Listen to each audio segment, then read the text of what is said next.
By March of 1945, the war in Europe had entered a phase that did not yet have a name because the people inside it were still living it. The Rhine had been crossed, German cities were burning from above and collapsing from within.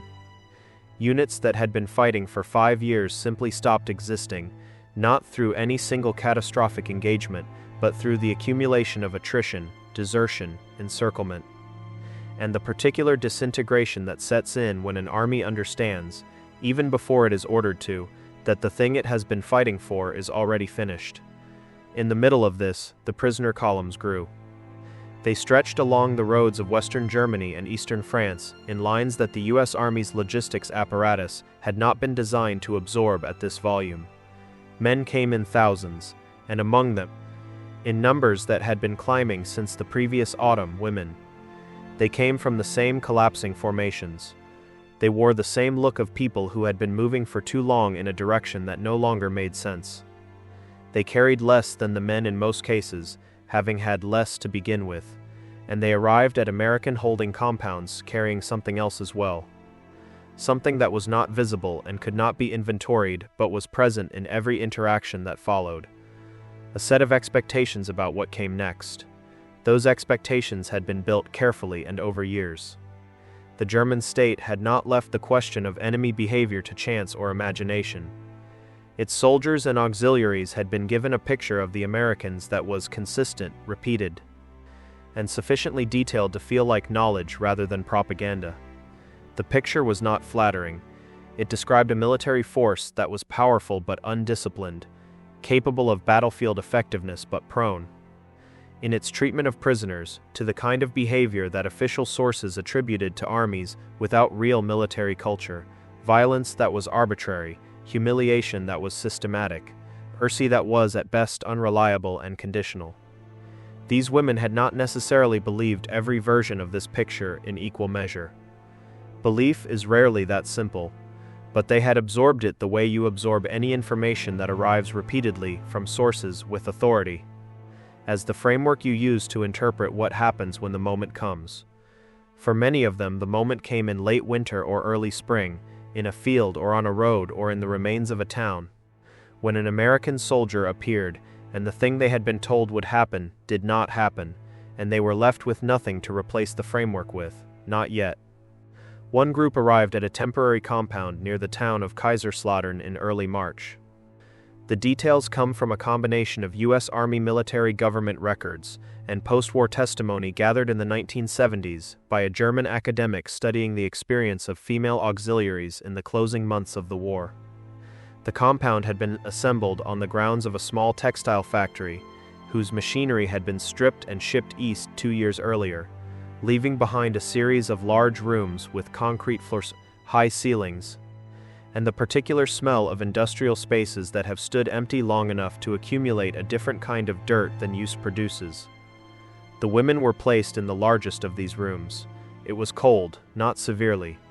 The way February cold is severe, but persistently, the cold of a space that has no heating source and no insulation and no sunlight reaching it directly. There were approximately 50 women in the group. Their backgrounds were varied in the way that the backgrounds of late-war German female auxiliaries were almost always varied. Some had enlisted early, with some degree of choice, into Luftwaffe auxiliary roles. Others had been conscripted through the Reichsarbeitsdienst in the final years, as the manpower requirements of a war on multiple fronts outpace every voluntary source. A few were barely 18, several were closer to 30. Most were somewhere between those ages, and most were wearing, when they arrived, whatever they had been wearing when their unit dissolved, which in several cases was not adequate for the weather, and in almost no case was designed for the kind of extended outdoor movement that the retreat had demanded. They were given spaces along the wall. There were no bunks yet. Not at this facility, not in this room. There were blankets U.S. Army issue, olive drab, distributed one per person by a guard who moved down the line without speaking. The women took them and sat down on the concrete floor and pulled them around their shoulders. Then they waited. The guards were rotated in pairs. They were young in the way that nearly everyone in the American military was young by March of 1945. When the replacement pipeline had been running long enough that the average age inside a rear area compound was lower than anyone had planned for at the start. They spoke among themselves in low voices when they spoke at all. Their posture was watchful but not aggressive. Their German extended, in most cases, to halt and ausweise, and a few other words that were not relevant to the current situation. There was one exception. A private first class from Ohio who had spent 2 years before the war working in a machine shop that employed a significant number of German immigrants. His German was imperfect, heavily accented in ways that sometimes produced confusion before comprehension, but it was functional. His name does not appear in the records under examination. Referred to only in the post-war testimony of one of the prisoners as the one who could speak a little. He was not assigned to the compound specifically for this reason. It was an informal arrangement, the kind that emerges in any organization when someone's particular skill becomes useful and the people around them begin adjusting their deployments accordingly. On the third day, a problem arose. It was not dramatic. In the context of what was happening elsewhere in Germany in early March of 1945, it was barely a detail. But it was the kind of detail that in an enclosed space with 50 women and no distraction and no news from the outside world becomes larger than its objective size. One of the women had developed an abscess. It was on the left side of her jaw. It had been building for at least a week before the surrender, which meant it had been building through the final march, through the crossing of American lines, through the processing and the long wait and the first 2 days in the concrete-floored factory room. By the third day it was visibly swollen. By the afternoon of the third day, the swelling had progressed to the point where eating the rationed bread that was distributed at midday had become impossible. She did not eat it. She held it and looked at it and put it down. The woman beside her noticed. Then the woman on the other side noticed. The abscess was not a secret and had not been a secret for several days, but the question of what to do about it had been suspended in the same general suspension of agency that captivity produces. You wait, you endure. You do not present problems to people with authority over you, because the history of presenting problems to people with authority over you has not given you reason to expect that the problem will be addressed rather than punished. The woman beside her, a former postal clerk from Dusseldorf who was 24 years old, and who had been, by her own account, the one in her unit who dealt with administrative problems because she had a tolerance for bureaucratic friction that most of her colleagues lacked, made a decision. She was going to say something, not because she was certain it would help. She was not certain. She was going to say something because the alternative was watching the woman beside her go another day without eating, and she had decided that this was not acceptable. She stood up and crossed the factory floor to where the guard with the limited German was standing near the door. She spoke to him in German, slowly, using simple words, the same way she had been taught to speak to the elderly customers at the postal counter who had trouble with standard transaction language. She said that one of the women was ill. She said that her face was swollen. She said that she had not eaten.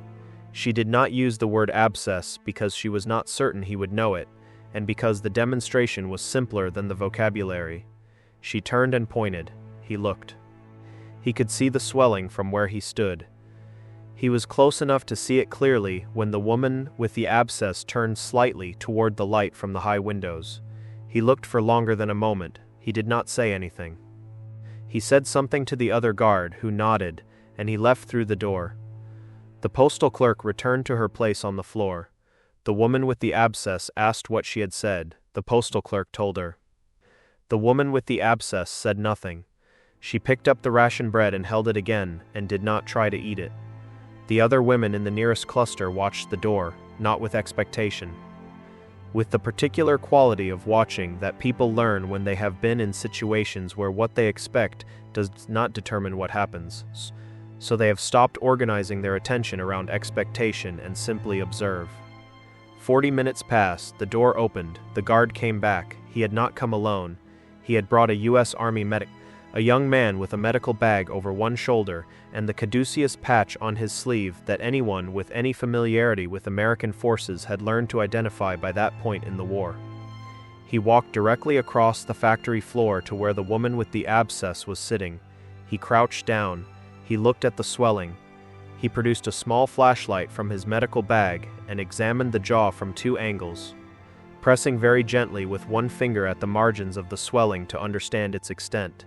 He reached into his bag again. He produced a small glass vial and a syringe. He spoke in English to the postal clerk, who had remained nearby, gesturing to the syringe and then to the jaw, and then holding up his hand with what was clearly a question. The postal clerk translated imperfectly but adequately. He wants to inject something into the swelling. She told the woman with the abscess, to help with the infection. The woman with the abscess looked at the medic for a moment. He was waiting. He was not impatient. He was not performing patience in order to extract compliance. He was simply waiting in the manner of someone who understood that a certain amount of time was required and who had no problem giving it. She nodded. The procedure took less than 10 minutes. It was not painless. She exhaled sharply once, and then held still.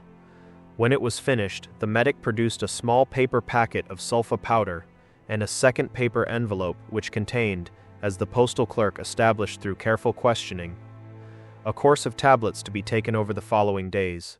He demonstrated with gestures how many and how often. He closed his bag. He stood up. He looked at the postal clerk directly for a moment and said something in English. She did not understand all of it. She understood enough. She told the woman with the abscess, "He says it will take a day to begin working. She should try to eat tomorrow." The medic left. The guard with the limited German remained at the door. He did not look at the cluster of women near the wall. He looked at the middle distance.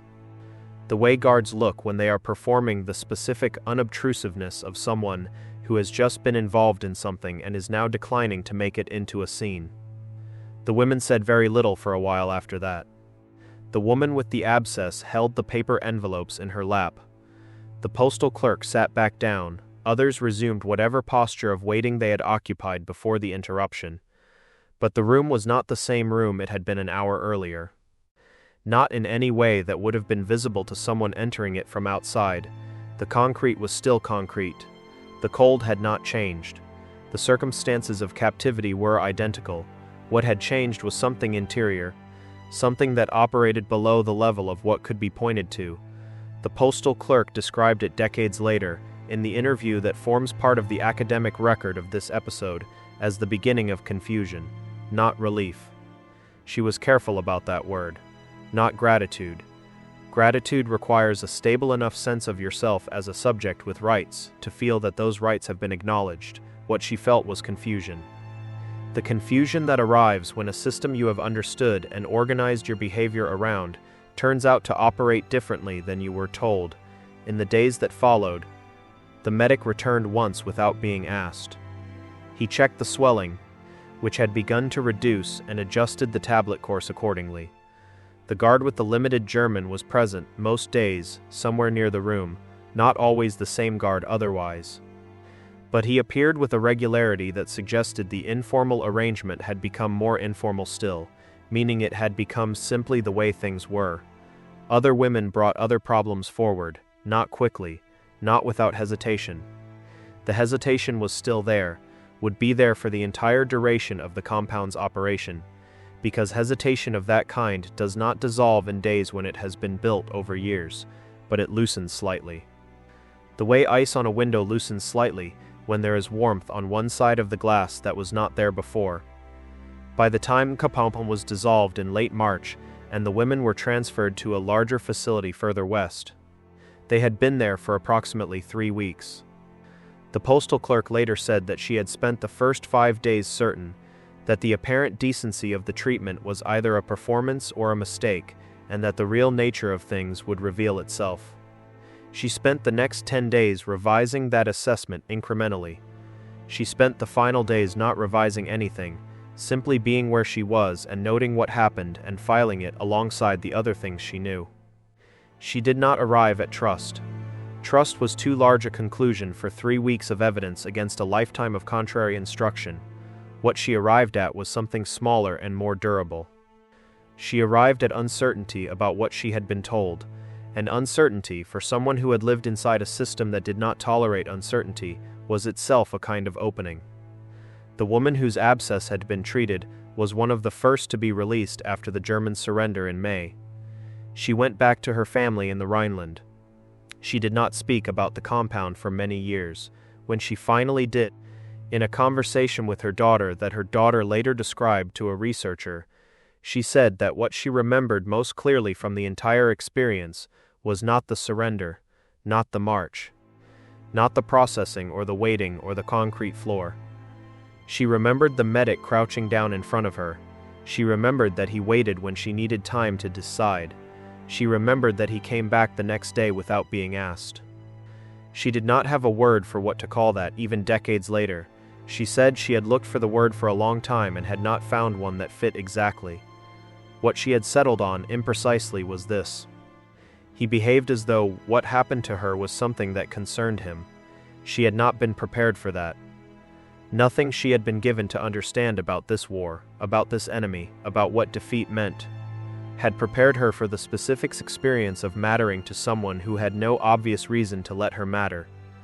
That is not the story history records when it records the spring of 1945. History records the crossings, the surrenders, the negotiations, the photographs of handshakes and signed documents. History records the enormous things because the enormous things determine what comes after. But what comes after is also shaped, in ways that are harder to measure, by the accumulation of small ones. A guard who went to find someone who could help. A medic who brought his bag across a concrete floor and waited while a woman decided whether to trust him. The fact that he came back the next day. None of it changed the war, all of it changed something. If this story is worth remembering, consider subscribing so these moments are not lost. Like the video to help it reach more people. And leave a comment below with where you are watching from.